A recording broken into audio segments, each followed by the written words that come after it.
Hi hello viewers, welcome to social post TV. నేను మీ శ్వేత. ప్రస్తుతం మనతో పాటు స్టూడియోలో ఉన్నారు స్టాక్ మార్కెట్ అనలిస్ట్ జీవి సత్యనారాయణ గారు. నమస్తే సార్. నమస్తే సార్, ఎలా ఉన్నారు? ఫైన్ సార్, రీసెంట్ గా యుఎస్ ఎలక్షన్స్ జరిగింది, ట్రంప్ విన్ అయ్యారు, తెలిసిందే. సో దీని వల్ల మనకి ఇండియన్ స్టాక్ మార్కెట్ మీద ఏమైనా ఇంపాక్ట్ ఉంటుందంటారా? ఉంటుంది. ఓకే.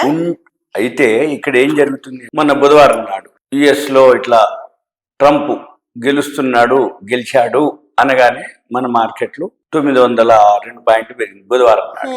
ఇప్పుడు మనం ఇవాళ శుక్రవారం. ఈ బుధవారం నాడు రాత్రి, అంటే ట్రంప్ మనకి డే టైం అయినప్పుడు వాళ్ళకి నైట్ టైం, మళ్ళీ మనకి నైట్ అయినప్పుడు వాళ్ళ డే టైం. ఆ రాత్రి బుధవారం రాత్రి అమెరికా మార్కెట్ కూడా బాగా ఎలన్ మస్క్ షేర్లు, ట్రంప్ షేర్లు అన్ని, డౌ జోన్స్, నాస్డాక్ అన్ని బాగా పెరగటం జరిగింది. మళ్ళీ గురువారానికి వచ్చేటప్పటికి మళ్ళీ మన మార్కెట్లు ఫాలో అవటం జరిగింది. పడింది. ఎందుకు పడింది అంటే అమెరికాలో వడ్డీ రేట్ల డెసిషన్ ఉంది, అది కూడా ఫైనల్ ఓకే అయిపోయింది. ఇప్పుడు మన శుక్రవారం, గురువారం రాత్రి, నిన్న రాత్రి డిసైడ్ చేయడం జరిగింది. 25 బీపీఎస్ అంటే ఒక పావలాన్ని వడ్డీ రేట్లుగా వడ్డీని తగ్గించడం జరిగింది. వడ్డీ రేటు అది పాజిటివే. కాకపోతే మరి ఎందుకు పడుతుంది మార్కెట్? మళ్ళీ చైనాలో ఒకటి ఉంది. ఈ ఈవెంట్లతోటి ఇప్పుడు ఒకటి ఏంటిదంటే మెయిన్ రీజన్, అమెరికాలో ట్రంప్ గెలవగానే ఆ రోజు పెరిగిన మార్కెట్లు మళ్ళీ అమెరికాలో వడ్డీ రేట్లు డెసిషన్ కాగానే నిన్న పడింది, ఈ రోజు పడింది. అయితే ఈ ట్రంప్ రెండోసారి రావటం, ఈ రెండోసారి ఏదైతే ట్రంప్ వచ్చిండో అంతకుముందు ఏవైతే డెసిషన్స్ అంటే ఏంటిది, వీసాల మీద అనుకోండి, లేకపోతే ఇతను అంటే యుద్ధాలకి ఏదైతే వేరే, అంటే ఇప్పుడు వరల్డ్ లో ఫేమస్ రెండే, అమెరికా రష్యా. అంటే ఇతను మళ్ళీ వచ్చినప్పుడు మళ్ళీ ఏం జరుగుద్ది అనేది ఒకటి. రెండోది మెయిన్, దీనికంటే కూడా మెయిన్ రీజన్ ఏంటంటే మన మార్కెట్లు పట్టడానికి ఎఫ్ఐఐలు 902 పాయింట్లు మార్కెట్ పెరిగినా వాళ్ళ అమ్మకాలే ఉన్నారు, అంటే సెల్లింగ్ లో ఉన్నారు. మళ్ళీ ఎవరైతే నిన్న వడ్డీ రేట్లు డెసిషన్ అయినా కూడా వాళ్ళు సెల్లింగ్ లోనే ఉన్నారు. వాళ్ళు సెల్లింగ్ ఉన్నంత వరకు మన మ్యూచువల్ ఫండ్స్ కానీ మనం కానీ ఎన్ని కొన్నా మార్కెట్ మీద పెద్దగా ఉండదు, అంటే ఫాల్ ఎక్కువ ఉంటుంది, ఇంపాక్ట్ ఎక్కువ ఉంటుంది. అయితే ఎప్పుడు జరుగుద్ది, మళ్ళీ ఎఫ్ఐఐలు అందరూ కూడా మళ్ళీ బయింగ్ లోకి వస్తే మన మార్కెట్లు పెరగటం ఖాయం. కాకపోతే ఇప్పుడు మనం ఏం చేయాలి? ఒకటో డిమాట్ అకౌంట్లు బాగా పెరిగిపోతున్నాయి, రెండోది ఎస్ఐపిలు బాగా పెరిగిపోతున్నాయి, మ్యూచువల్ ఫండ్స్ దగ్గర బాగా ఇన్ఫ్లో ఫండ్స్ బాగా జమ అవుతున్నాయి. కానీ ఈ ఈవెంట్స్ తోటి, అంటే ఉదాహరణకి ఈ ఎలక్షన్స్ అని, వడ్డీ రేట్లని, చైనాదని, ఇప్పుడు చైనా స్లో డౌన్ అయింది, ఇప్పుడు చైనా ఎకానమీ గ్రోత్ అవ్వబోతుంది అని ఏవైతే ఎఫ్ఐఐలు, ఫారిన్ ఇన్స్టిట్యూషనల్ ఇన్వెస్టర్స్ ఎవరైతే ఉన్నారో అక్టోబర్ మొత్తం అమ్మిండ్రు. నవంబర్ మంత్ కూడా ఇప్పటి వరకు వాళ్ళు కొన్నదే లేదు, కంటిన్యూగా అమ్ముతూ వచ్చారు. ఎంత అమ్మిండ్రు అంటే వాళ్ళు ఇప్పటి వరకు కంటిన్యూగా అమ్ముతూ ఉన్నది. ఇప్పటికి ఈ నెల 16,445 కోట్లు అమ్మింది ఇప్పటికి. మళ్ళీ పోయిన నెల వచ్చి 1,14,000 కోట్లు. అంటే ఏ ఒక్క రోజు కూడా అక్టోబర్ నవంబర్ మంత్ వాళ్ళు కొనలేదు, కానీ మ్యూచువల్ ఫండ్స్ కొంటూ వస్తున్నాయి.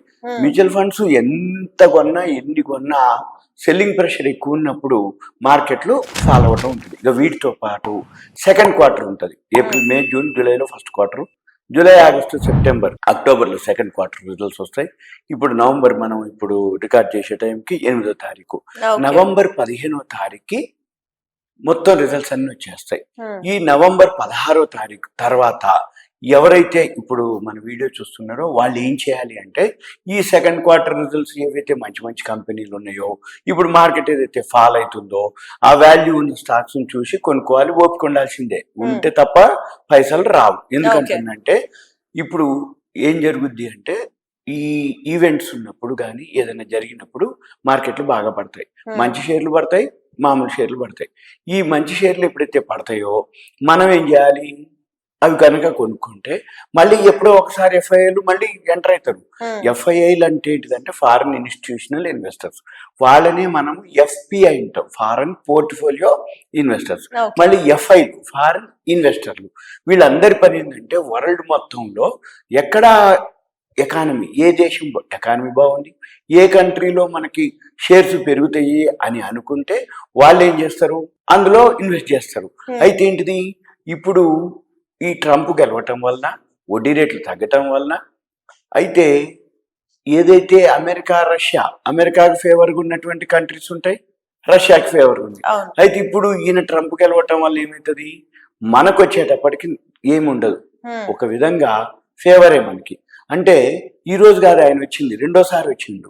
అంతకుముందు 4 సంవత్సరాలు కానీ, 8 సంవత్సరాల నుంచి కూడా మన మోడీ ఎప్పుడైతే ఉన్నారో, ఇప్పుడు ఆయన ప్రమాణ స్వీకారానికి మన మోడీ గారు వెళ్తారు.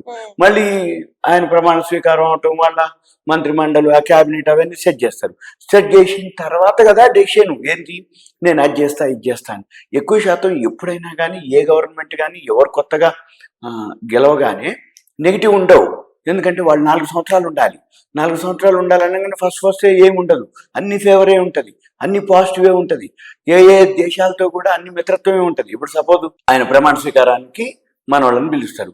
ఇంకా ఎందుకు, ఇప్పుడు ఆయన మంత్రిమండలిలోనే ఇప్పుడు ప్రజెంట్ అంటే ట్రంప్ టీంలో మన ఇండియా సంతతి వాళ్ళు ఒక 8 మందో 7 మందో గెలిచారు.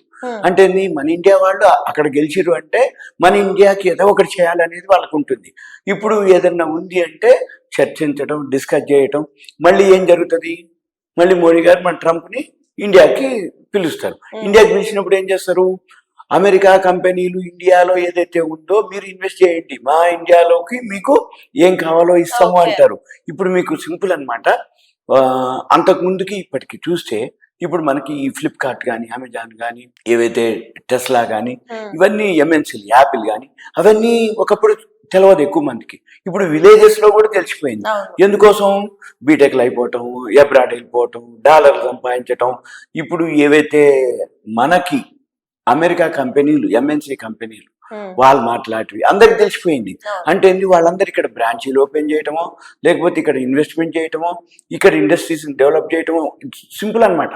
అంటే రాబోయే రోజుల్లో ఇప్పట్లో ఇక ఏమి ఈవెంట్స్ లేవు. అమెరికాలో ఎలక్షన్స్ అయిపోయినాయి, మన ఇండియాలో ఎలక్షన్స్ అయిపోయినాయి. అంటే ఇంకొక 4 years వరకు ఇటువంటి ఒడిదుడుకులు ఏవైతే అంటే ఈవెంట్స్ ఇటువంటి అన్ని అయిపోయినాయి. కాబట్టి ఇక ఇప్పటి నుంచి గనక మళ్ళీ పెరగటం గనక, ఎఫ్ఐఎల్ గనక ఎంటర్ అవటం కనుక మొదలుపెట్టి మళ్ళీ మార్కెట్లో ఉంటే మళ్ళీ మామూలుగా ఉంటుంది. ఇక అంటే ఇక వెనక్కి రాదుగా, అందుకని మళ్ళీ పైకి వెళ్తుంది. కాబట్టి ఎవరైతే వాల్యూ ఉన్న స్టాక్స్ చూసుకొని కొనుక్కొని వెయిట్ చేయాల్సిందే. వెయిట్ చేస్తే మాత్రం ఆటోమేటిక్ మంచి రిటర్న్స్ అనేది వస్తాయి.